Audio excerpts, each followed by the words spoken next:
Plant medicines and psychosis. Is this even something you have to worry about? Well, you could be the judge for yourself because this week I interview Marcus Fung. He is an expressive arts facilitator. That means he uses sound to help you heal your mind, body, and spirit. And this is one of the most amazing conversations that I've had thus far. So hold on to your seatbelts or strap on your seatbelts and let's jump into the podcast.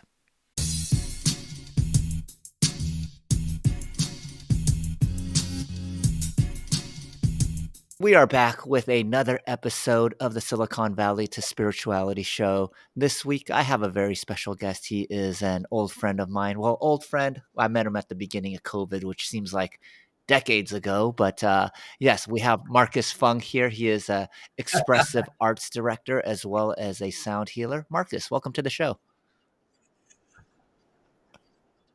Hey, thanks, you guys. Seibo was like, I don't want to mess it up. But you actually messed it up. It's expressive arts facilitator, but director is good too. But we could really talk about the difference between a director and a facilitator, but Yeah, I was we'll get into basically that.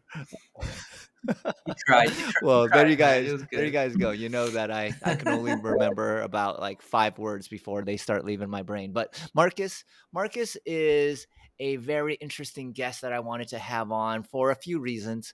Most of the guests that we have been talking to, or I have been talking to, they have been more on the more Silicon Valley side of things, really working on their professional success. And as they checked off a lot of the boxes of what they wanted to achieve and accomplish, and found that they weren't feeling quite the fulfillment that they thought they were going to feel by doing these things, they started implementing and cultivating more of a inner practice. Now, Marcus is a little bit different. He traveled to the Amazon in his 20s to learn the shamanic ways of many of the shamanic healers out there. Got into plant medicines before plant medicines were kind of mainstream popular. I don't know if they're mainstream popular, but to me right now they seem they're mainstream popular.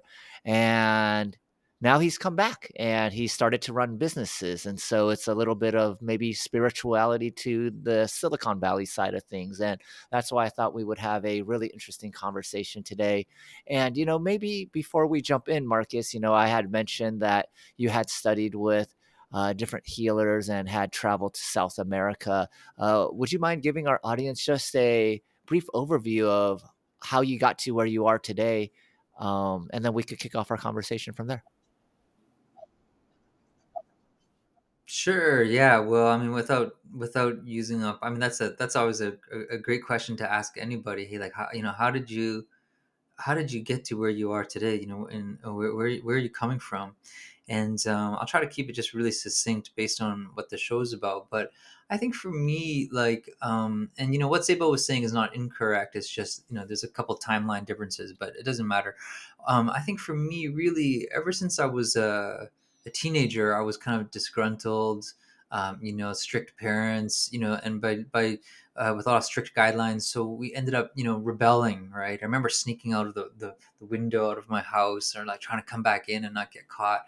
And eventually we just kind of rebelled and did things that would have been completely unthinkable, for your parents. And one of them was to experiment with psychedelics at a young age, Um, and and so eventually that led to that's a whole story on its own, but eventually that led to a strong desire and a calling to really um, deeply understand, like, who are the peoples who really understand, who are given the proper understanding of the teachings to work with that. And that came from a time of, like, being interested in kind of like Buddhist type meditation for many years at one point, as well as seeing, and then sitting with people who had trained in the Amazon, who were coming locally and holding ceremonies, as well as experimenting on my own with, like, say, psilocybin or things. And it felt to me that things weren't congruent. There was something more that I could see that was not being addressed or touched upon by the people who were leading the ceremonies in there. And in fact, it actually got very dark, very, very dark, and very, like, I like to, it's almost like, when you see like a money laundering happening, or someone's running a racket, and you're like, am I supposed to be seeing that? Like, and in the sense of, like, there's so much more than meets the eye, and when you see it, it seems like you're not supposed to see it, and you draw attention from other kinds of entities or energies that you'd be like, you shouldn't have seen that. You know what I mean?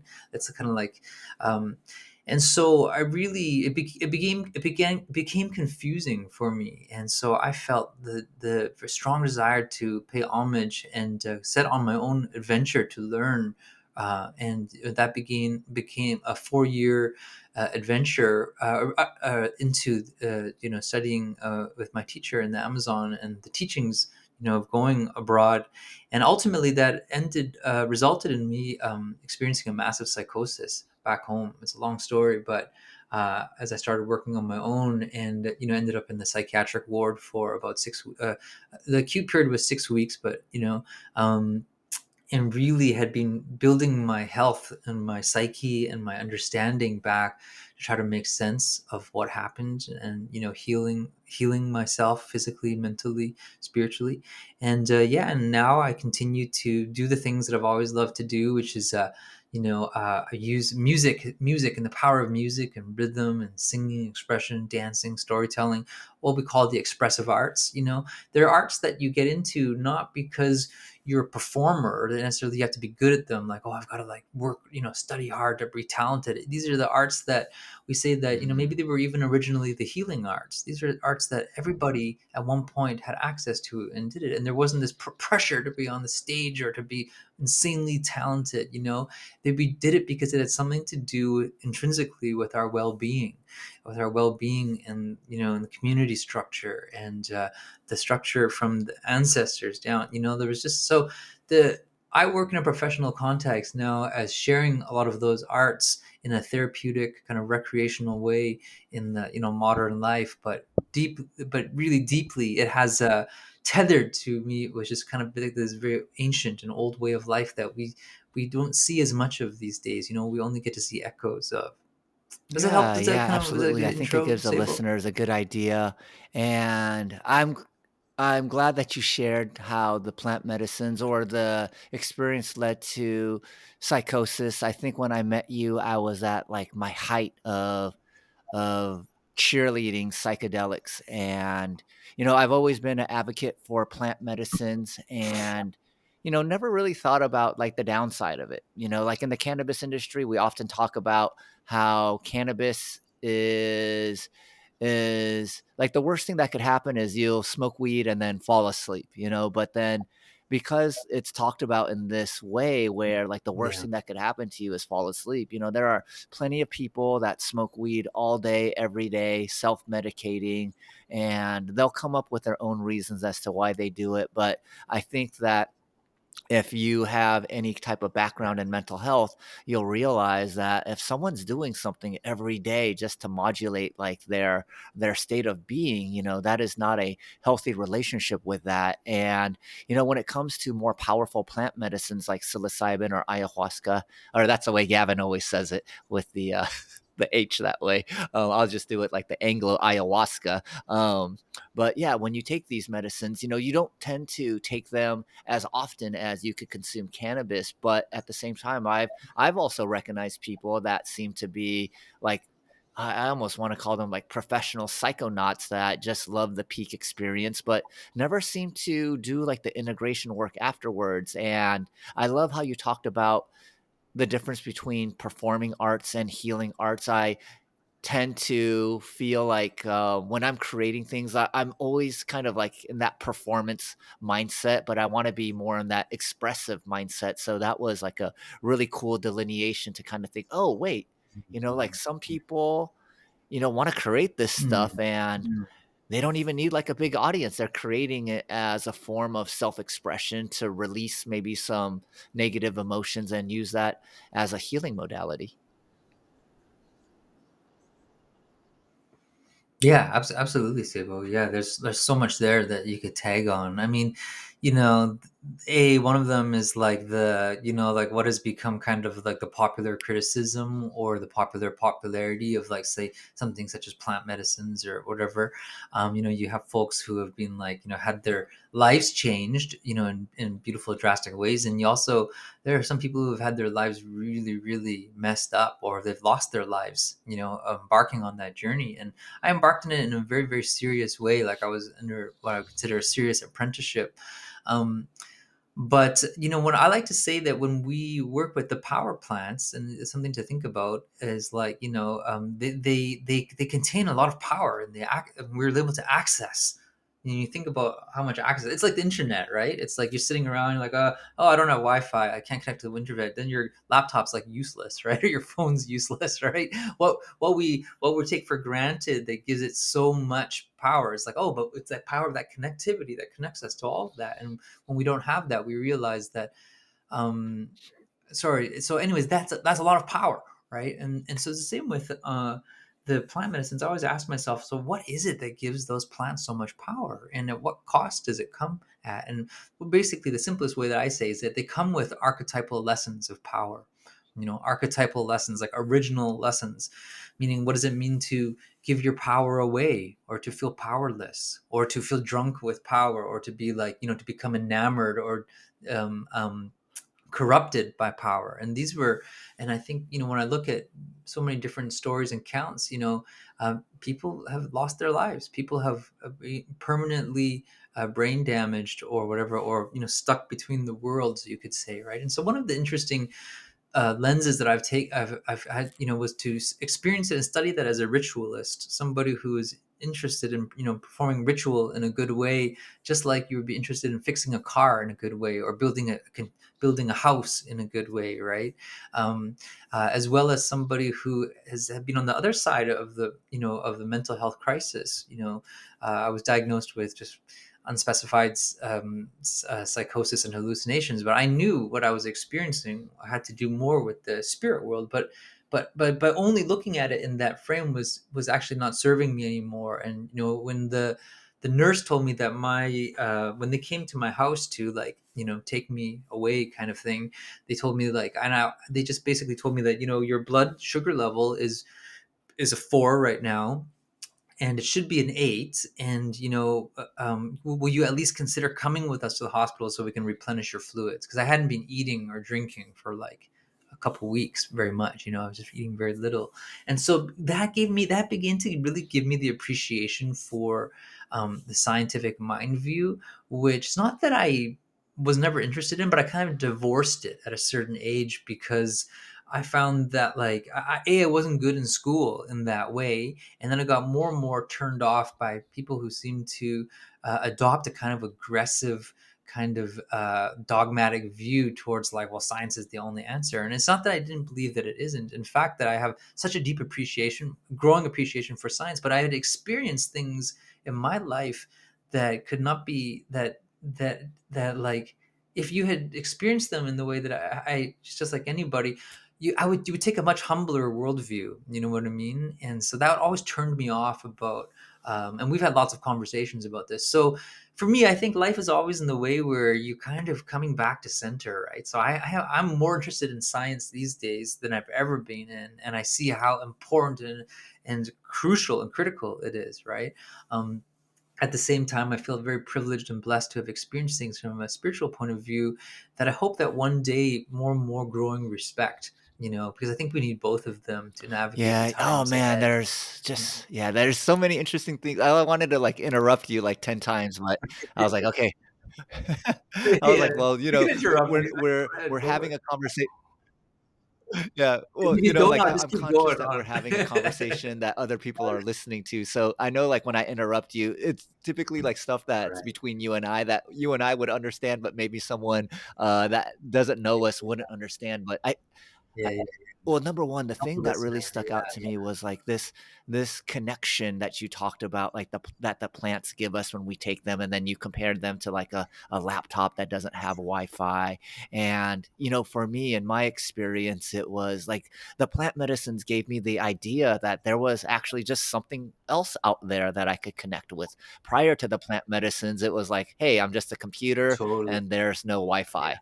And so the plant medicines was like, no, there's this thing called Wi-Fi. And then I think similarly to you, I was like, well, I don't want to just have a Wi-Fi connection when I eat mushrooms. I would love to have this connection when I'm not ingesting psilocybin or any other plant medicines. And, I can Totally. say from experience now that that is Yeah. absolutely achievable. And then the other thing that you said that really stood out to me, and let me try to remember, is okay, you talk about plant medicines, the Wi-Fi. Oh, yeah, the science and the spirituality, right? Like, I came from a very scientific, logical, rational background. And when I discovered spirituality, I found myself similarly to like what you were saying, not necessarily like I rejected science, but I was like, man, science isn't as uh, uh, it's not the final word that I used to think it was. And in a way, I would say I started kind of rejecting science because I saw like a lot of the scientific discoveries that we made that were supposed to make our lives better, more convenient, more easy, actually just produce like larger order problems, which then we had to create another set of technology to try to solve. And so, what I've kind Mm, of come to mm, reconcile is that science and spirituality are not two different things. They're actually the same thing, just on a spectrum. Just like, light and dark are not two separate things. It's just like on a spectrum of how much light there is versus darkness, or love and hate, just kind of like this continuous spectrum.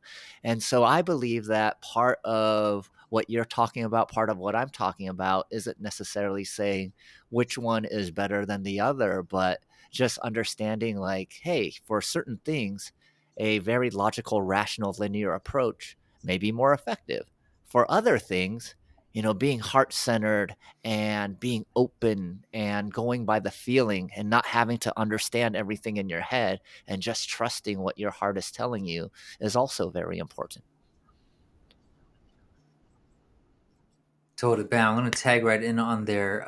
I really feel the of human beings is gonna be able to switch perspectives fluidly, adeptly, and in a way that's like that allows us to experience and appreciate from points of view that we never could have possibly understood before. You know what I mean? And I see that happening in myself, where it's like I went so hard on one way into spirituality, and now I'm going back to course correct myself to find a stronger foundation to like base what my to express my point of view, and to like, I've always been interested in listening to others and learning from others, right? And but and you kind of check your own thinking and stuff like that. So I think the evolutionary skill, I like to say, is to unlearn, but to also to be able to become fluid in these modes of intelligence, right? Like like feeling and sensing, without thinking, and like is like a particular skill to be able to drop down from the head into this other heart.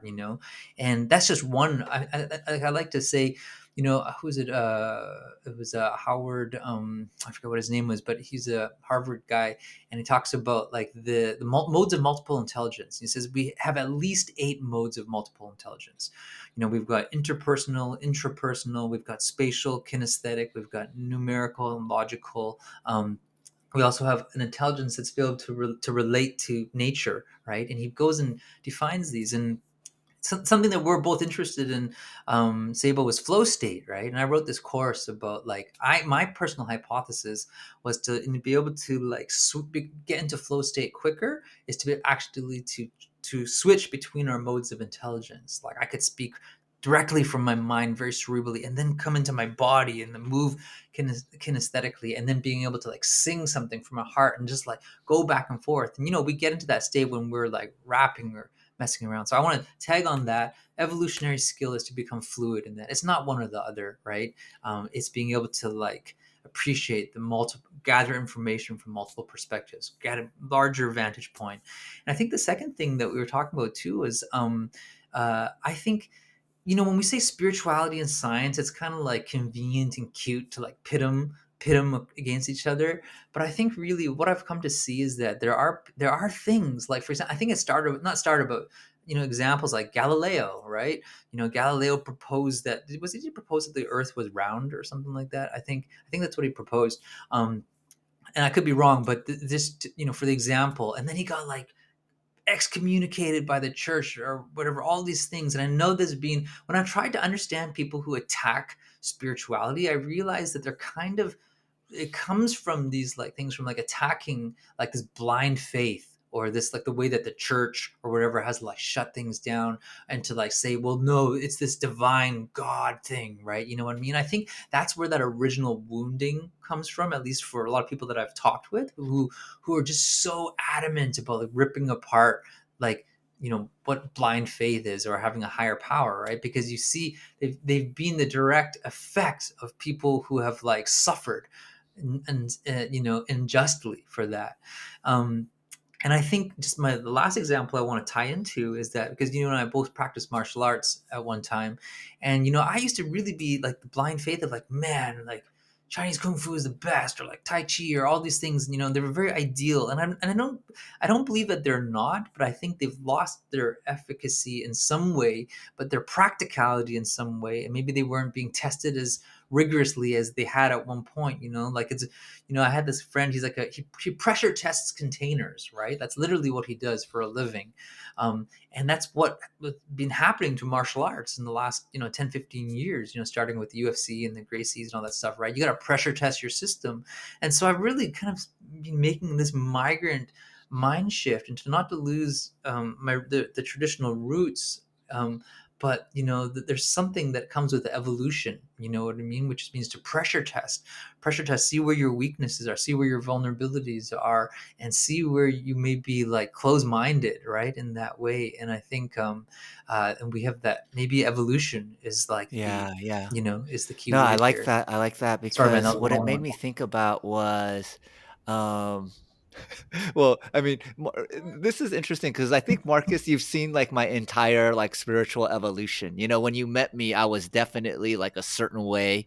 You know, like, I think the first thing I would talk about is, "Hey, I run a company, and this is how much my company has made." You know, like, that's how I was, and then now you've seen this other version of me, and so there was definitely this evolution that happened, right? And, you know, it's funny because when I was wearing, like, the kind of like the linens and stuff when it was hot here. Like a lot of people actually thought like, "Are you a monk?" Like which like you know they thought I was like that the one guy that I really like, Shi Hung Yi. You know they're like, "Yeah, yeah. Do you study with Oh, him?" Shi Heng And Yi. you know like it gave me this idea. Oh man, people have this like really kind of like um narrow-minded view of like you know what a spiritual person might be like, and I was like, man, if they really knew who I was, they probably wouldn't like compare me to these types of people. But you know, in the evolution of this, what I've been really starting to see is that you know like guys like Sadhguru or Shi Hung Yi, like, you know, I believe there's a lot of value for people like this, but I also believe that they're kind of like this old framework of spirituality, meaning like I can only speak for myself, but when I see people like that, I'm like, I can never be like that. You know, like there's nothing for me to relate with them. But when I see someone like you, someone like me, I'm like, okay, this is relatable. They're talking about similar things. And what I really think is that, I mean, maybe I'm just ignorant to it because I don't know that much about music, but when I hear you talk about like music as more of a healing art versus a performance art, it does make me think about like the evolution of how people could practice spirituality. You know, you don't need to live a monastic lifestyle and, you know, do away with all material things and just meditate in a cave. You can be part of society. You could be playing an instrument. You could be doing jujitsu, and it's more of the energy and the intention that you're putting into these things. And to me, that's kind of like the evolution of like the guru or the teacher, and you know, coming up with more modern ways to practice these types of things that will allow us to have these expansive experiences that are not so different than what we have to do in our day-to-day lives. Yeah, thanks, Sabo. I think that's really where I feel like I'm a bit of a, I don't know if I'm a naysayer, but I definitely feel like a critical voice, and that comes from my you know, life event of experiencing a massive psychosis, or that's the clinical term, you know, but really it was like a psychic attack, like a spiritual attack, which I almost died in. I lost 30 pounds lost complete touch of reality with myself, and have been rebuilding my energy and my psyche and my strength, for the last 5 years, right? To the point where it doesn't feel like it's haunting me anymore. And so, it was definitely, for whatever it was worth to the listener, it was a major life event for me. And part of that came from understanding, like, is there still usefulness in tradition, right? For the classic example in psychedelics is like, do you need a shaman, or whatever the word you want to use? Do you need a facilitator, right? Or is it safe for me to trip on my own? Or now do I'm using psychotherapists, the psychedelic integration medicines, all these things, right? Psychedelic assisted therapies. And for me, this is where I'm going to be a traditionalist, because I had experienced so many different things, from whether it's been sitting on my own, to sitting with people who had trained, to sitting with people who had trained, which I was like, this is really bad, like this is, and like looking around and Wow. being like, can nobody else see what's happening?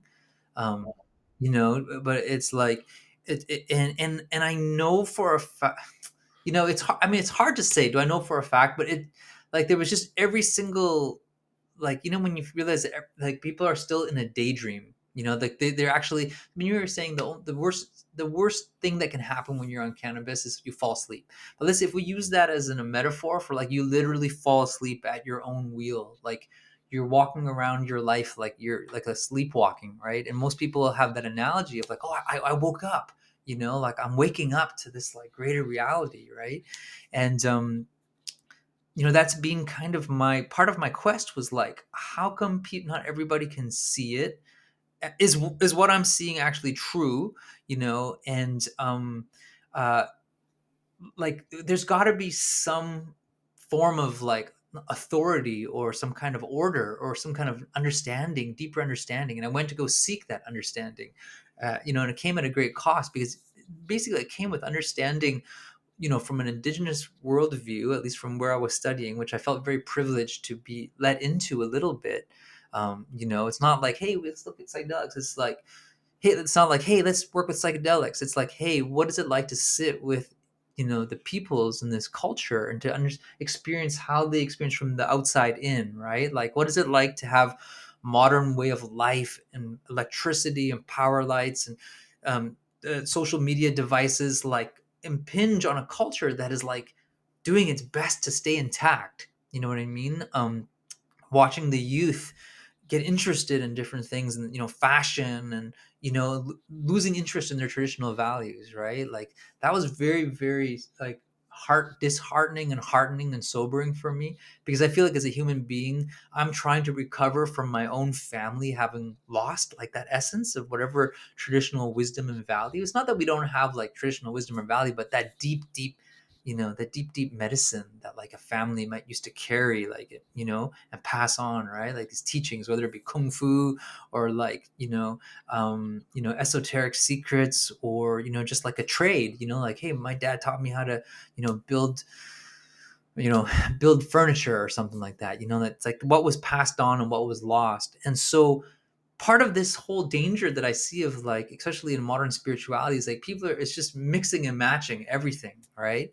And in some ways it's kind of cool. I'll take an arm from here, and I'll take a head, and this looks good, and I'll fit that, and I'll make this cool package. But I think psychedelics has been the best example of, like, and maybe martial arts afterwards. I'm not as proficient in martial arts, but you could probably speak to this.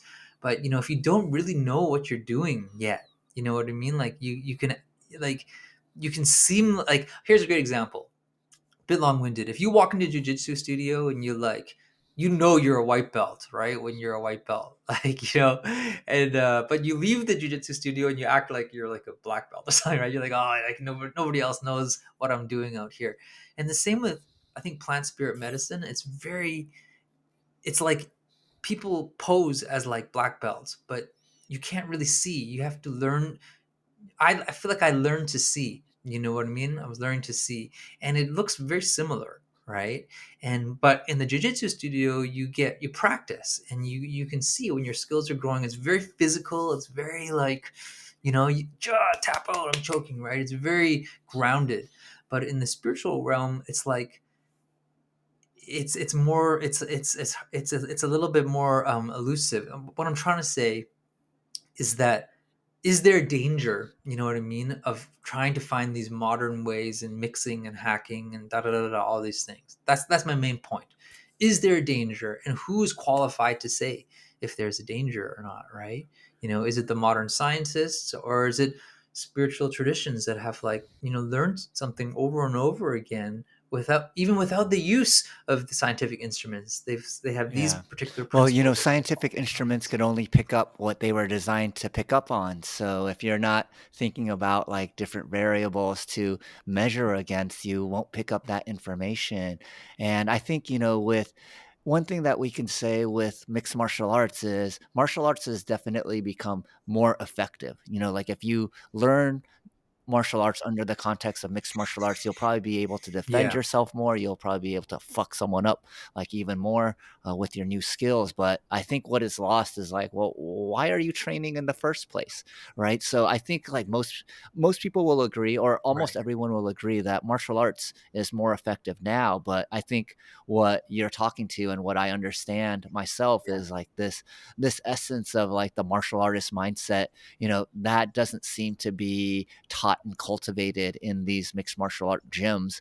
And you know, that's one of the things that I miss. You know, I try to look for gyms that have like that type of mindset along with like building the skill set. And when it comes to psychedelics, you know, I think that you Yeah. know, humans tend to want to always try to improve something. You know, just like before we started recording, I was telling you about like just technology and how we're just always making more and more technology that's going to change the world. And we figure out, oh, wait, we need something to kind of fix this technology that we just introduced. And you know, for what I really liked what you said Yeah. was, well, who is the authority to say what is best? You know, is doing it with a clinician in a you know sterile environment where there's IV and there's heartbeat monitors and all these things, you know, best so that you could feel safe while you're doing it? Or is it best to, you know, spend time with the Aniwa tribe in Brazil and be in the jungle? And,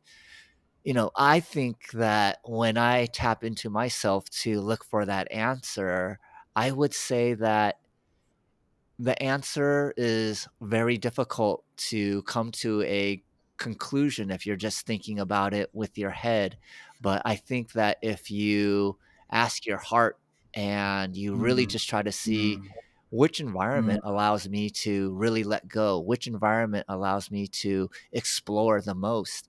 And, you know, for many people that I know, going down to the Amazon, you know, sounds like a really awesome way to do it, but they may have a lot of pre-existing beliefs that may prevent them from like, okay, hey, there's not a Western doctor here. What if my heart starts beating really fast and they need to calm me down? You know, who's going to administer the counter medicine? And because they have that little thought in the back of their head, you know, they can't let go in the way that yeah, many others could let go. I personally believe that doing it in the traditions makes more sense than in a clinical setting, but I could also see why some others require the clinical setting in order for their nervous system to get to a place of trust that they can completely let go.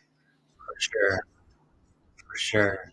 That's right. I mean, that really gets into the nervous system and, like, you know, healing from trauma and what it means to feel psychologically safe, you know, in our mind and in our bodies.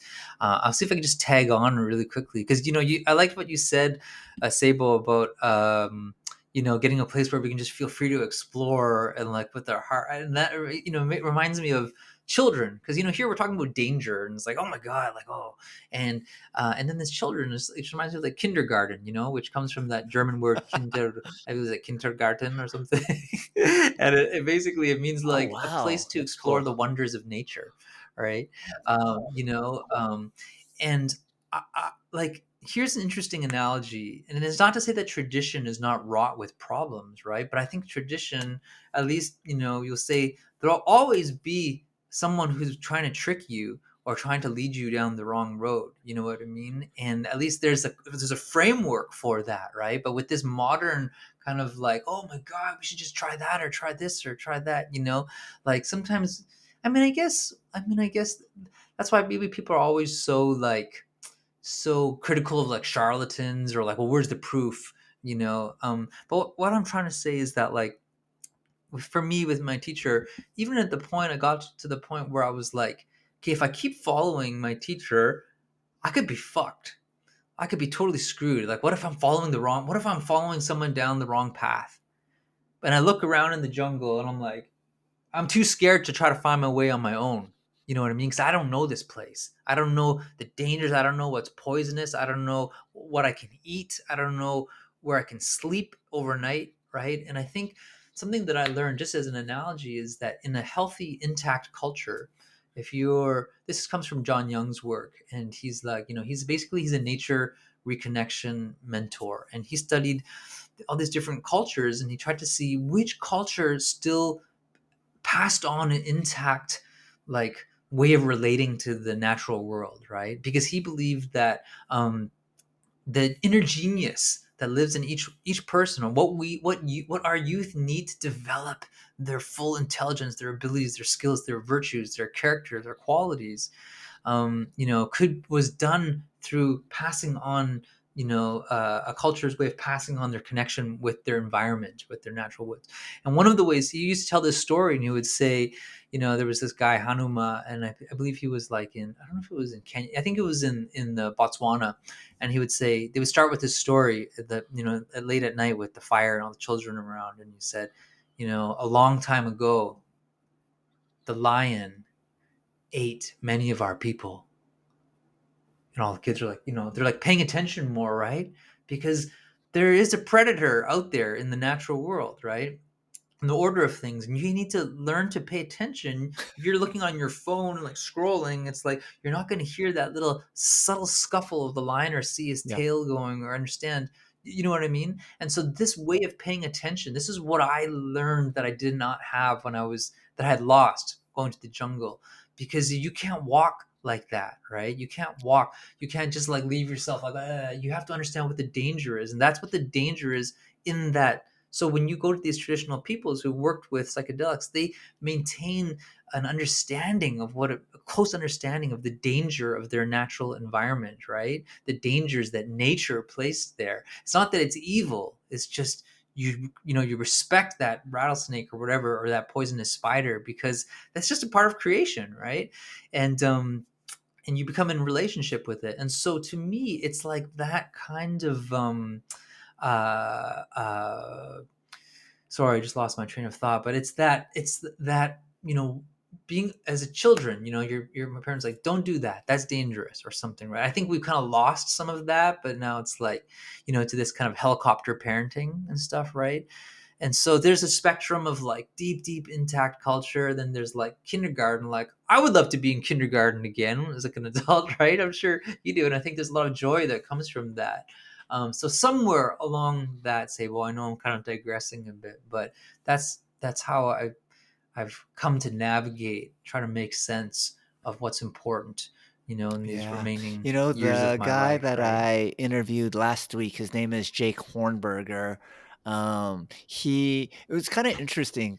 He talked about he had years of drug abuse, and then when he was told that he had thyroid cancer, he said that was actually the best news that he ever had. It instantly like woke him up. He realized like, oh wait, I actually do want to live. I do want to live. And he very much believes that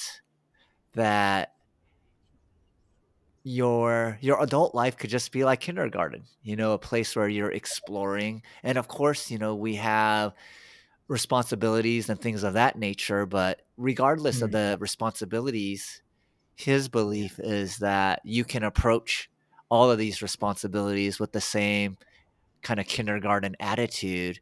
And, I brought him up because a couple of things, which is I don't think anyone would go, yeah, like being in a ward for 6 weeks while they're treating you for psychosis would be a positive thing.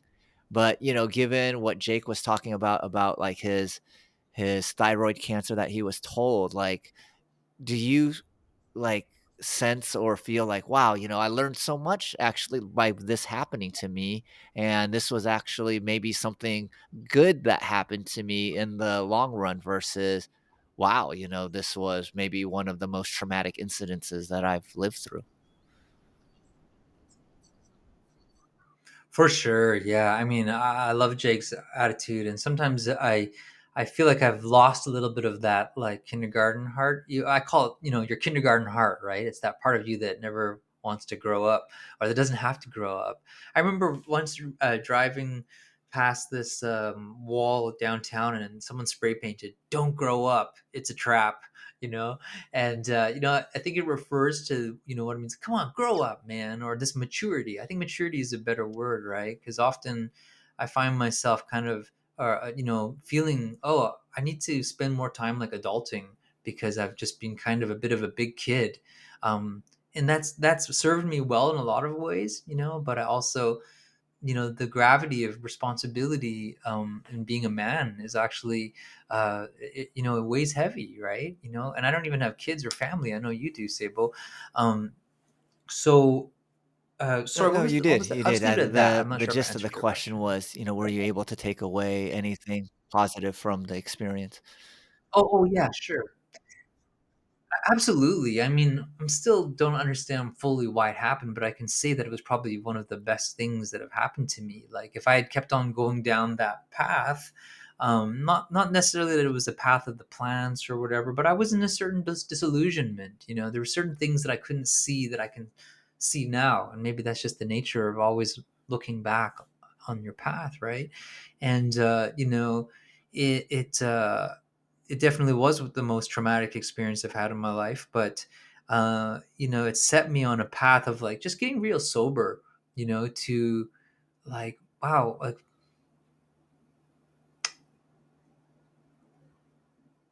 on one hand, I could keep like living in fear that I might get like psychically attacked again, or that like the forces that I believe that attacked me or whatever, I could live in that fear, which I still do sometimes because now I know it's real.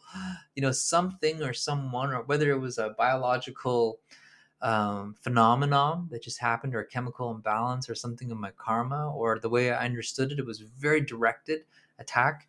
Um, just like the way that you get it. I was getting hacked on my PayPal and other things, and it's that same feeling of like panic and like trying to like shut down all the vulnerable places before that attacker does more damage, right? But in that case, for my psychosis, it was like it was totally entered my mind and my psyche, and I was almost completely gave myself over to it because I was in so much disillusion, right? And the process of gaining my own sovereignty, which I guess you Mhm. could say is what I really care about, is like, what does it mean to be my sovereign awareness, my free awareness, right? And so, you know, it hasn't been as much joy as I used to live in, but maybe that when you, it's like it's a loss of innocence, right? And then I think part of the loss of innocence is finding your innocence again with the help of like young children or puppies or cute things, right? Like I don't want to be like a hard ass for the rest of my life just Oh because I got man. like spiritually hacked and like Yeah, that possessed. You know what I mean? Like, but I also can't well, I walk with think my guard down either, right? Like yeah, I think that's the I would balance be in that that you were referring to earlier, right? It's like, well, how can I have this childlike innocence without just, yeah, having like my guard down so much where I could be blindsided, right? And I think that, like, I mean, I have children yeah, and they have up and down days. And, before I used to say, like, man, you guys just don't know how easy it is. Like, once you're an adult, like, all of these are up days, all of these are up days. You just don't know what it's like to be an adult. And they just be like, yeah, we don't, like, and so as you're telling the story, like what was coming to me was that, like, if you didn't have this adulting phase, the appreciation for the carefree phase is just not there, so whether it's spirituality to Silicon Valley or yeah. Silicon Valley to spirituality, like, there needs, like, to be, like, these ebbs and flows of life to create the polarities for you to appreciate things, so Yeah, that's where I believe it's like, totally, I know what it's like to burn myself totally. out, like, working too much, Yeah, and I also know what it's like to just fuck around so much and have fun and kind of like see like my external life fall apart. So now I'm like, okay, I have skills for both. Can I now integrate like how to fuck around and make money and enjoy myself, you know? And so to me, that's kind of like the beauty of life. It's like a video game level that gets harder and harder. And each time you have like you beat the end boss, you kind of have this epiphany and then you level up. And if you're anything like me, it's like, okay, I got it now. I figured it out. And then I enter the next level, and everyone's just a little bit more resilient or a little bit more complex, which then puts me into this like state of like kind of like, oh, maybe I haven't figured it out. And then it makes me expand again. And then when I expand and feel like I'm ready to uh, get into a battle with the end boss and then I beat it, then I have this other like epiphany and another level up, but then it's more or less just like fractal and infinite. Whereas in the past, I used to think, oh, okay, hey, when I make this much money, I'm going to be good. Or when I have this type of family or situation, I'm going to be good. And what I found is it's always good for a while, but then I believe Yeah. the spirit just wants this natural Yeah. expansion. So it will start like making you curious about like these different things like law of one or spiral dynamics or buying a hand pan and just exploring, and then that kind of like uncovers, you know, the next set of things that are interesting for you to focus on. Yeah, totally, Sable. I mean, I appreciate your journey so much, like from what I've known in the short time that I've known, this last couple of years I've known you. And I think one thing that I think that's come clear to me. The other day I was chatting with this guy that I met, and at first I didn't really like him that much. He didn't make a very good impression on me.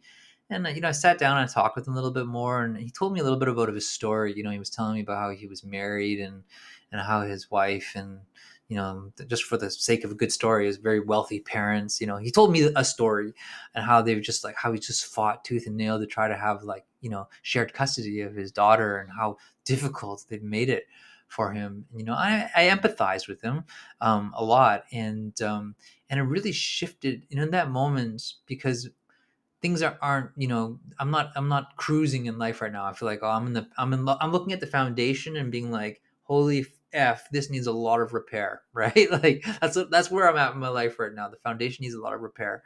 I'm realizing it's going to take a tremendous amount of resources and care and to methodically look at things.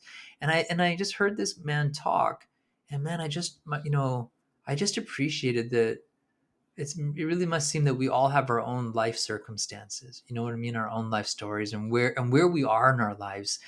Some people start here and end up there, or end up start there and end up here, and sometimes we meet in that intersection. Sometimes you're cruising without a care in the world, on top of the world, and sometimes it's like you have the most dear and near things just taken from you without any kind of warning, you know what I mean.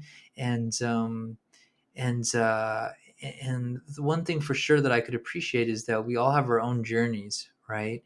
And then like you were saying, whether you're going from spiritual to silicon or silicon to spiritual, um I think I think we're moving into that heart space right now, where it's like you kind of get a little bit tender, and it makes you kind of slow down and appreciate the sheer miracle of this opportunity we get to live and experience through the senses, through, tasting, seeing, and like you were saying, there's this natural inclination to seek happiness. I think, whether it be through expansion or through contentment or giving away all your things. I guess just relative to where you're at on this lifespan. And maybe that's been Yeah, many yeah, many lifetimes. Who lifetimes knows? for sure.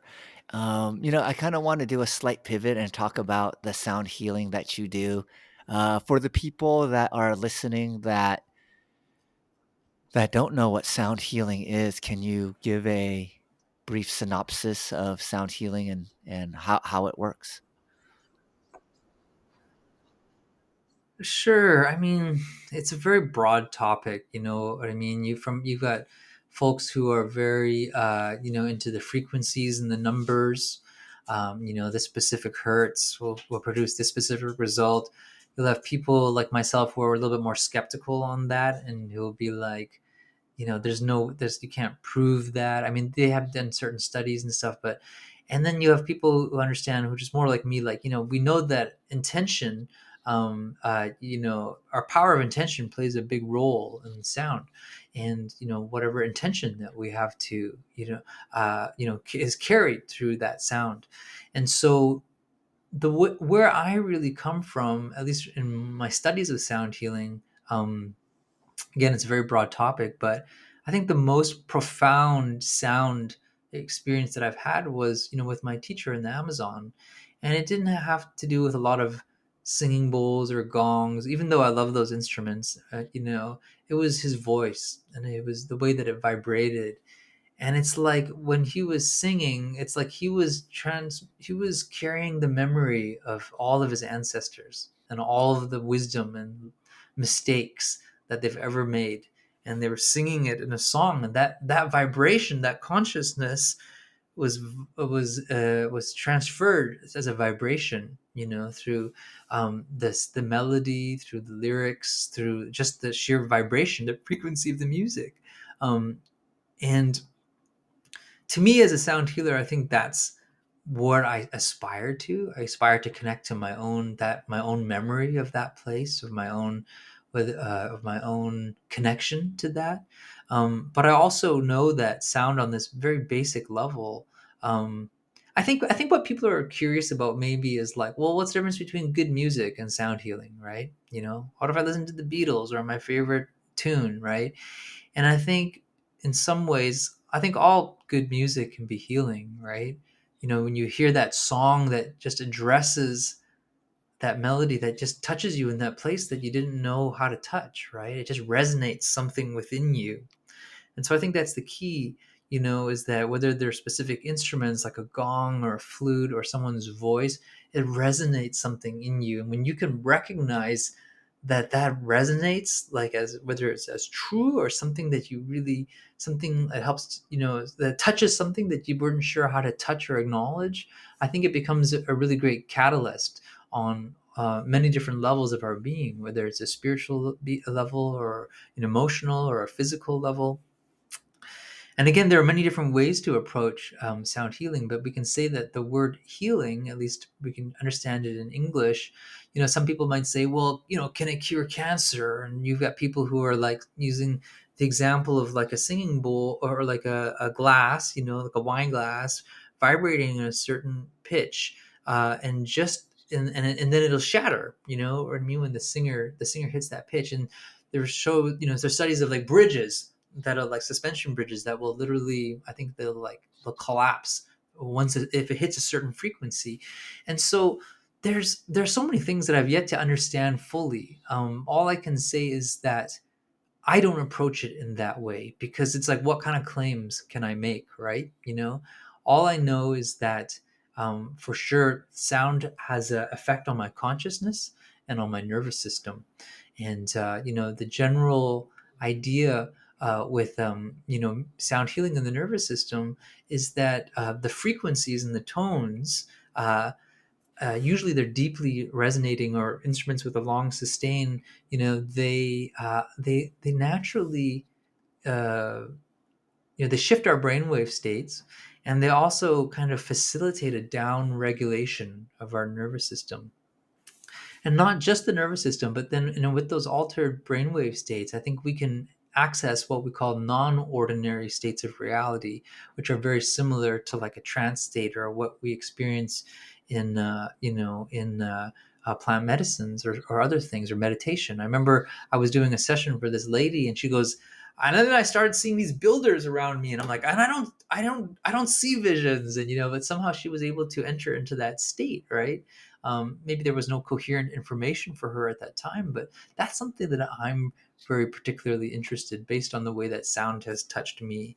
I'll just leave it at that, because it's a very Yeah. long, Well, it's the a big latest models topic. of quantum physics talks about everything just being a vibration, and the density of the vibration will either make it look like light, or maybe a sound, or turn into something solid like us. And uh just like what we were talking about earlier, everything's on a continuum. And Mm. so everything from solid matter to light is just a different uh oscillation of the frequencies. And I think that one thing that I've understood about like modern science and modern medicine is they want to look at the human as like an object or like a vehicle, like a car. Like, hey, okay, this part of the car is for steering, this part of the car is for Mhm, braking, this part of the car is for the air conditioning. And if we just know the right mhm, frequency, the right pitch, we'll be able to mhm. fix the car.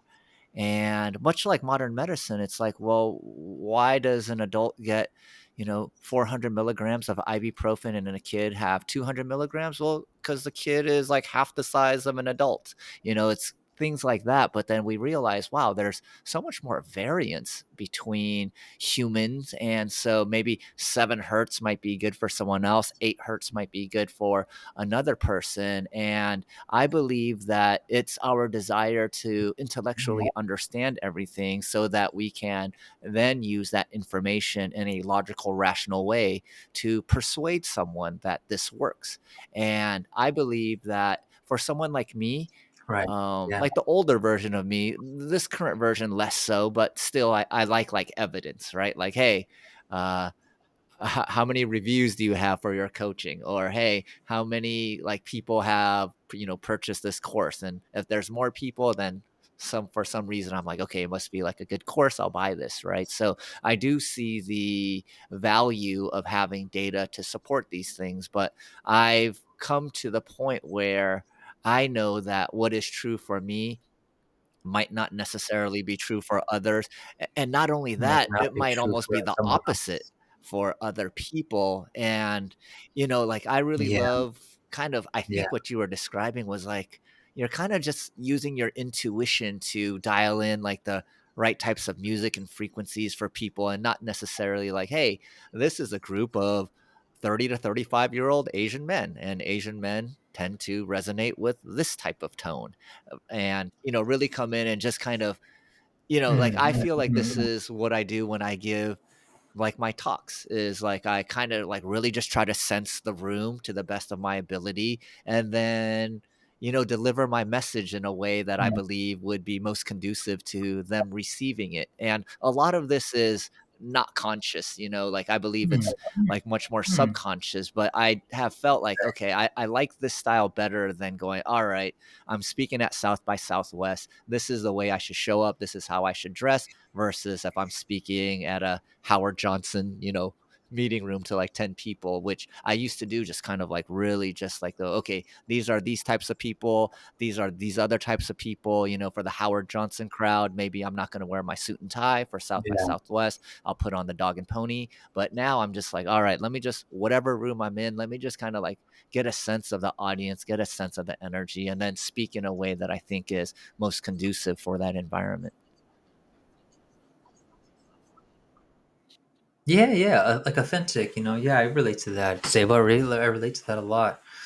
And sometimes I think about the way that I've like been a little bit too fluid and shapeshifty, or it's like I could probably afford to just like be really strong in what I believe and or not,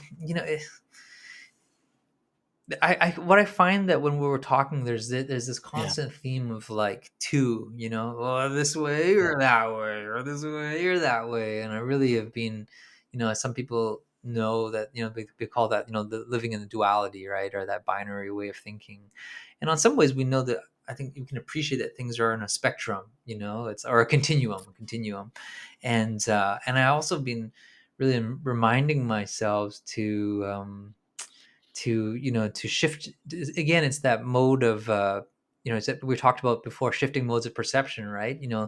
That sometimes without even realizing it, I'm so in this duality mode, right? And then I can just like, oh, where's the third, like being curious about a third possibility opening up, or more, or and then you go or switched even to a oneness, a oneness perspective, right? And I find, yeah, even as I'm doing that, because I feel like often when I listen to you, I want to be like, oh well, this way or pulling that way, and I'm kind of just shifting. And actually, you can see I'm like my face is getting more joyful right now, because Well, I think I don't know, that, I speechless. think discussing the polarities and then just sharing stories of like, maybe extreme behavior on one side and then extreme behavior on the other, I know that helps me just kinda Yeah. contextualize where I'm at, kinda gives me, like, a little GPS roadmap of, like, where I could be going, and so it's kinda like the way I kinda see my life is it's very free flowing, but there's also kinda like guardrails to kinda keep me just at least moving in a certain direction, but within the guardrails, I could just kinda go wherever I want, Yeah. whereas before it was, like, super tight guardrail and just, like, Yeah. almost like the singular path, and then it became this, like, just do whatever you Right. want, and then now I feel like, by experiencing the duality or Mhm. the polarities of the 2 extremes, then I could start figuring out a way that allows me to kind of stay in a flow state, but not be in like a tunnel flow where I'm Right. not recognizing anything around me, like the person like just whistling through the Amazon jungle, not realizing there could be predators out there and just like, oh, okay, I'll trust like I'm in a good mood, high frequency, and nothing bad's gonna happen to me. It's like, yeah, well, maybe you'll have to reincarnate into Yeah, another yeah, life because you were, asleep at the wheel, right? yeah. Yeah, I like that analogy about the flow state. Do you know the flow channel I've analogy? heard Gavin Of like say it, but skill yeah, and please repeat it. challenge, and so basically, yeah, I think it was Mikhail Csikszentmihalyi who articulated it first. But basically, in order to stay in that channel of flow, there's like two variables. There's like your your current skill level, and then the level of challenge. And I use this a lot when when I'm working with youth before I knew this model. So if I give them like an activity that's way too easy, they're all just going to be like, "Are you serious?" Like, like that's so boring. Like, I won't get their interest. But if I get, and this is working with youth at risk, but if I give them something that's it could be exciting but too difficult and overwhelming, they'd be like, I can't do that. I won't do that. If I was to say, "Hey, let's just start rapping," or something like that.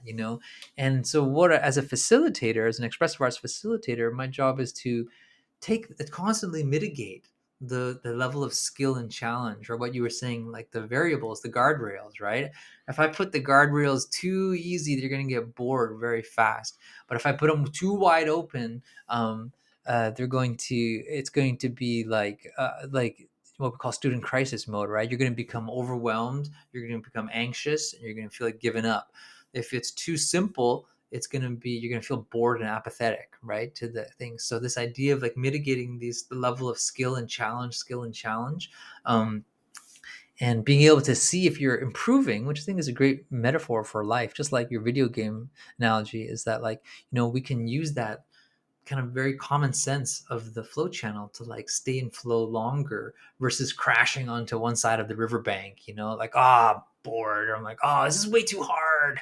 You know what I mean? And that's something that I try to do, like when I'm getting frustrated or when I'm not in flow in my life. I try to be like, hey, Mm. is there like a parameter that I can like tweak right now to either make it more novel for me or to like turn the skill level down?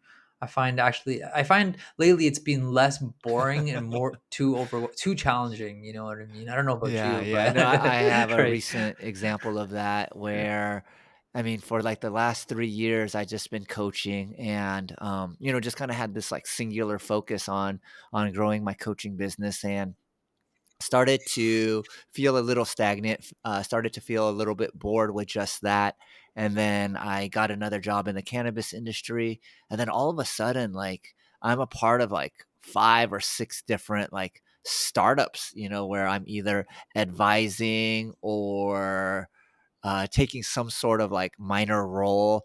And I saw like, wow, I went from like being bored to like not having any time anymore, just like meeting after meeting after meeting. Like before I hopped on here, I had to end a meeting to start this one, and usually I like to have like at least like 30 minutes of downtime to reset. And I just started realizing, okay, Mm. like, I think in the past I would have just been Seibo, you're being a pussy, like you could do all 5 of these things, like just do it.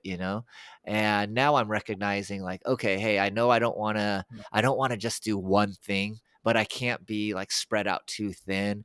And I think to your point, you were talking about it earlier of like just how can you be like kind of like fluid in what you're doing and not be so attached to like it has to be this way or that way. And I feel like I'm having a bit more sensitivity to like, okay, hey, I could see like all of these 5 projects super exciting, but I could also already start recognizing like a little bit of like the beginnings of being spread too thin and feeling like there's not enough time for myself anymore. Whereas in the past, it would have to be like, I'd probably be like 6 months into it or 12 months into it and maybe trapped into one of these projects. Whereas now it's like still early enough where I'm like, hey guys, like I liked helping you guys, but I'm spread too thin and, they're not so far along where if I just, stopped being a part of it, like it would negatively impact, the entire project. So I think that, at least for me, having this extra Right. sensitivity is quite useful as I, have more control over like this meat vehicle that I'm operating. Yeah, thanks, Sabo. Sabo, my mind keeps going towards like thinking, okay, we've been chatting for a little bit under an hour, and naturally, we're gonna start wrapping up, and the nature of my mind is like starting to work to tie it together. Like, what are we actually, what have we been chatting about, and what are the threads that we can pull together? And I think something that I keep, and especially in thinking with the listener too, right? And I'm kind of thinking, like, at least for you and I, the context is like, we're both in our 40s, right? Like, we're 40s, we're male, you have family, I don't. We have a similar but kind of like mirroring life circumstances. And I feel like one of the themes that we keep coming across is like, it's kind of like quality of life, like ever since I've known you, which would be different from the way like a 20-year-old or a 30-year-old might be speaking, right? Because you may have been touched by different things, and who's to compare? I'm just saying, generally speaking, right? You reach about 40, you kind of hit the point where you're like, Yeah. oh, I think that's like the halfway markish, you know. And I've noticed I've been feeling more and more anxious. I've been kind of noticing like, what am I feeling so anxious about?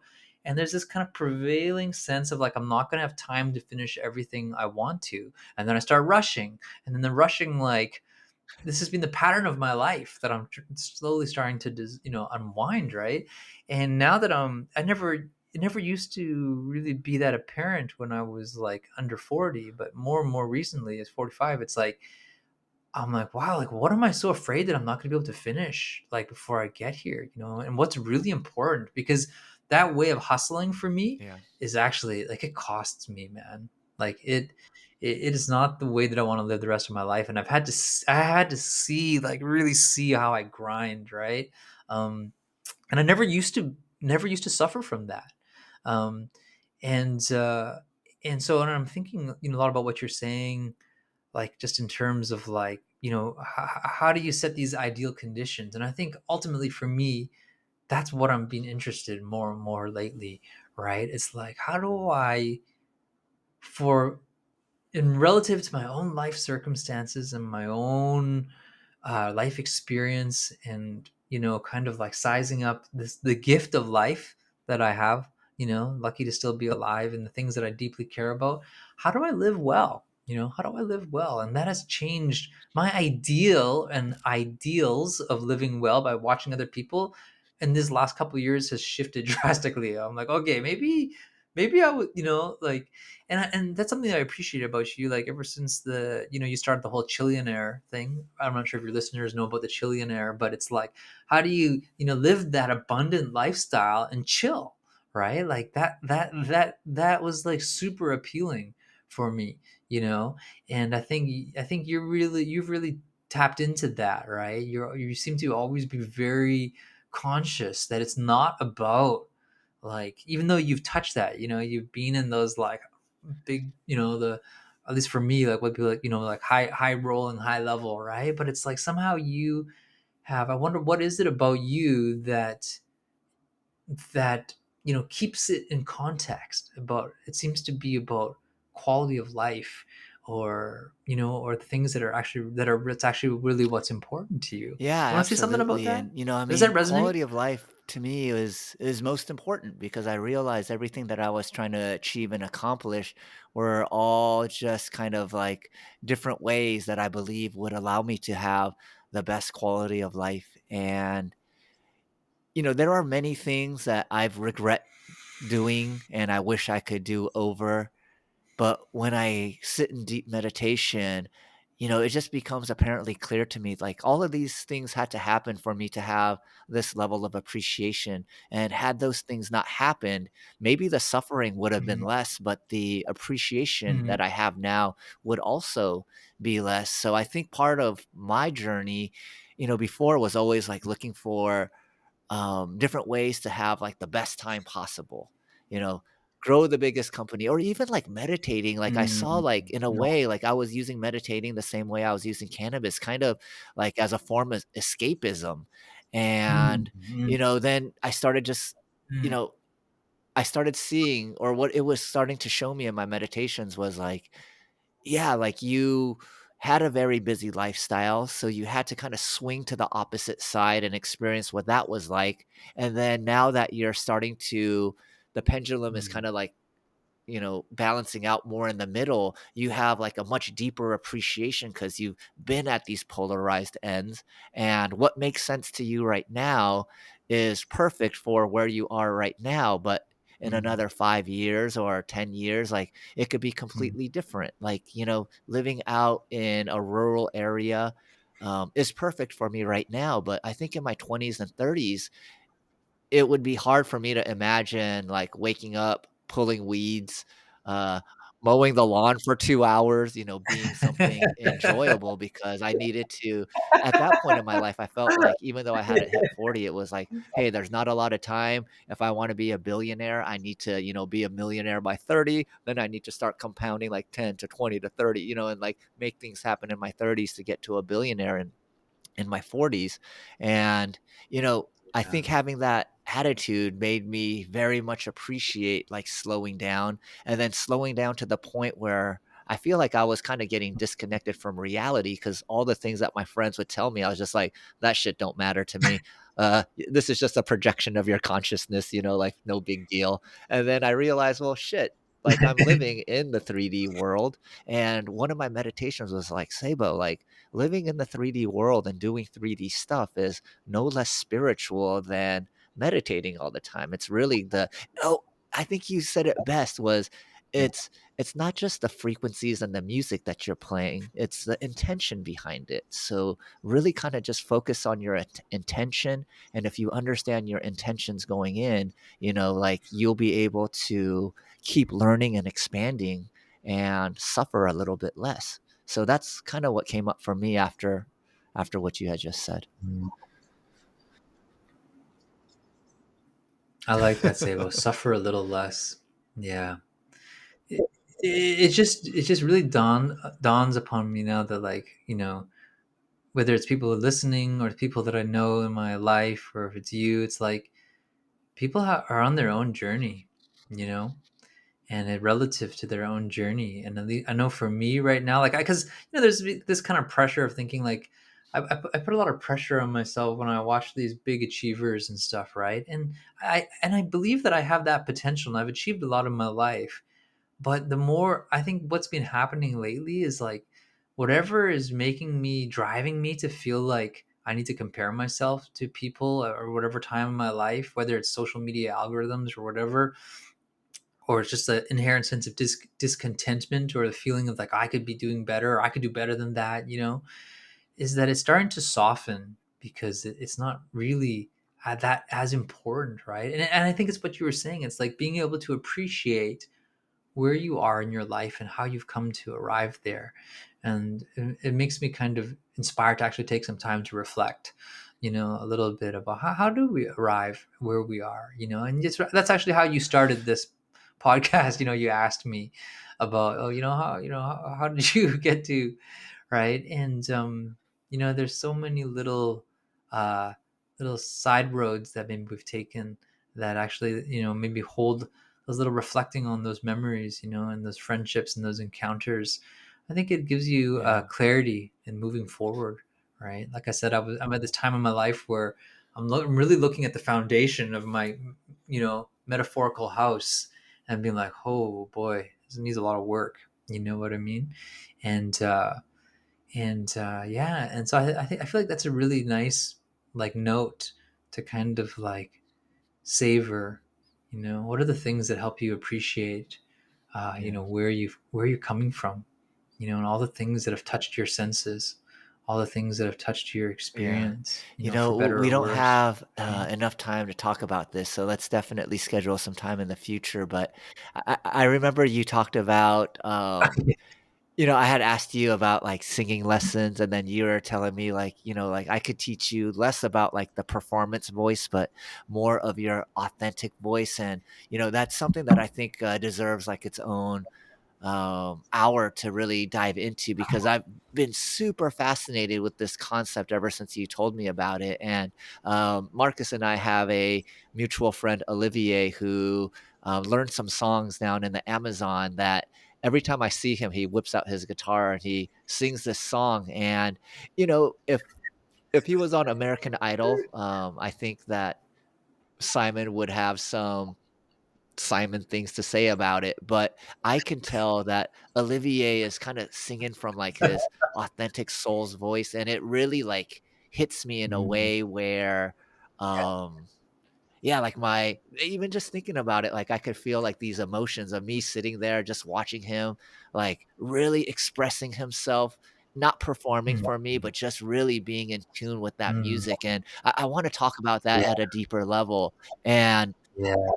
what I really love about our Yeah, for sure, conversation right? was, for our listeners, me and Marcus, like, we will connect every so often and just have random conversations and go, "Oh, man, we should record a podcast," and this is kinda, I think, the first time that we actually did it, but, prior to turning on the, recording Yeah. button, like, I was telling him about, like, professional wrestling and how the Ultimate Warrior was, like, I loved his physique, but, like, his clotheslines and his offense didn't look, like, realistic to me, and Yes. then all of a sudden we hit the record button and, we kind of, like, just tap into this other frequency, right? And it's to me, like, I love this type of relationship where, kinda like we get into that kindergarten state, just kinda have fun, and then we could also kinda just switch the channel and talk about some deeper things, and I really appreciate, like, all the stories you shared because I I believe that part of why we share isn't necessarily like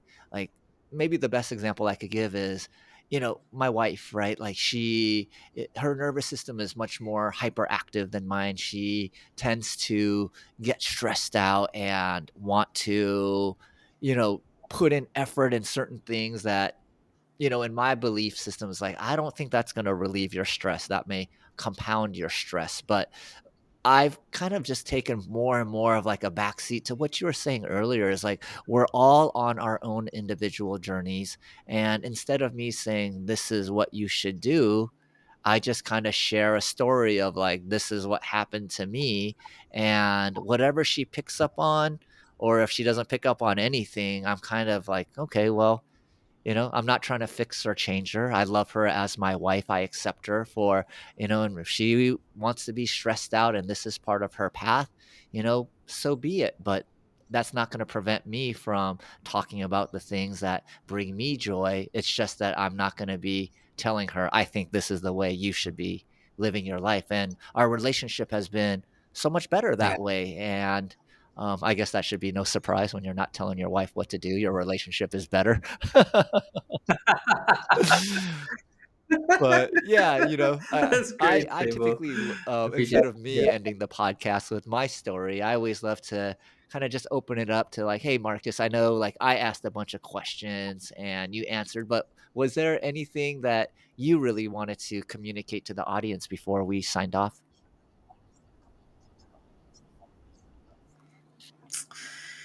Yeah, Sabo started off by asking, how did I, get to where I'm at least in a brief way. And you learned a little bit about my, a major life event that really devastated my life about 5 years ago. And, and then you heard Sabo and I talk a little bit about, appreciating what can we do to appreciate, our own journey, right? And to reflect on that, and to harvest the teachings and the medicines and the deeper understanding, that are there, that are maybe, that need to be, that need to be, that we actually need some energy, need to, like, like a sift or something. And it reminds me of at that time, I felt like I was looking at my house again, and the house was just like a pile of smoking rubble, 5 years ago. And I was like, geez, I don't even know what to do. The only thing that I actually have are my memories, my stories.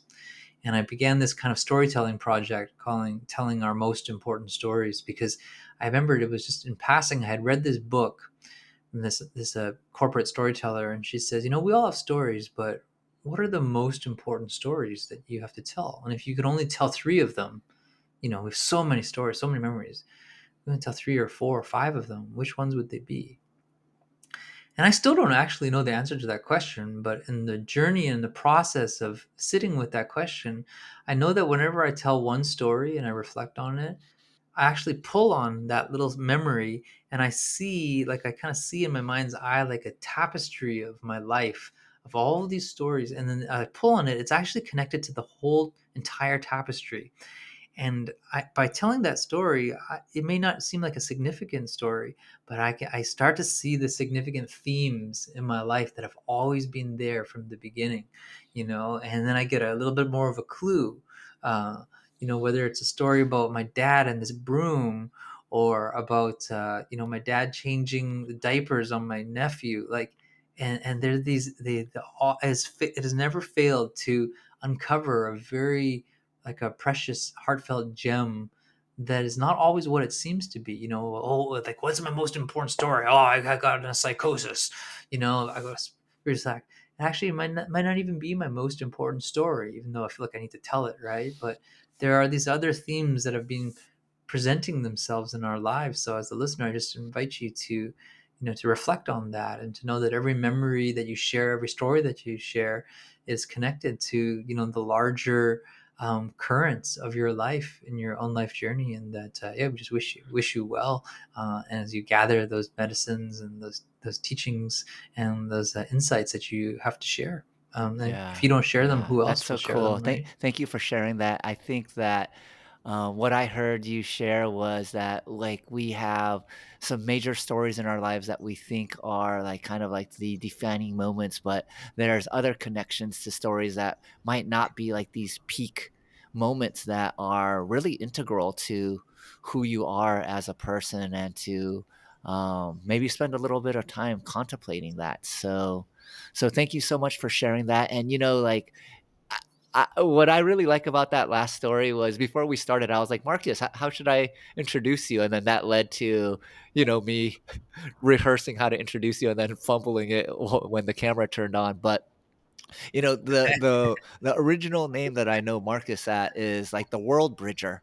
And so this last little story that you told about like kind of like bridging all these stories together, to me was like, oh, that's really cool. Like we think about like these big peak experiences, whether positive or negative, but there's a lot of bridges between all of these other things that have happened to us. And I love the word that you use, tapestry. Like I've been waiting to use that word in like regular conversation at some point. But yeah, like noticing the rich tapestry of like all these memories and how they could be interconnected and interrelated, I think is a very worthy way for people to spend their time. Now, before we sign off, Marcus, if people want to access your music, access your instrumentals or your meditations, what is the best way for them to find you? Sure. Yeah. My main platform where I upload my new music is on Insight Timer, which is a meditation app, and I have over like 350 tracks on there. I think from meditative to lo-fi hip hop to, playing, sound healing instruments like flutes and singing bowls and drums, and I do a lot of vocal work as well. I have a series called Medicine for the Nervous System. So you can find me as Marcus Fung dash Earth Harmony. And you can also find me on Instagram, which is just Marcus Fung or earth.harmony sound Beautiful. healing. I will put Yeah. that in the show notes. So if you guys didn't write that down, just click on the links below. And if you really enjoyed this podcast, I would appreciate a like, a comment, a share, maybe even a review. If you are feeling super inspired, I would totally appreciate that. And Marcus, thank you so much for being on the show. And I look forward to our next discussion where we talk about the authentic voice. Thanks, Sabo. It's always good to Peace, be bro. here.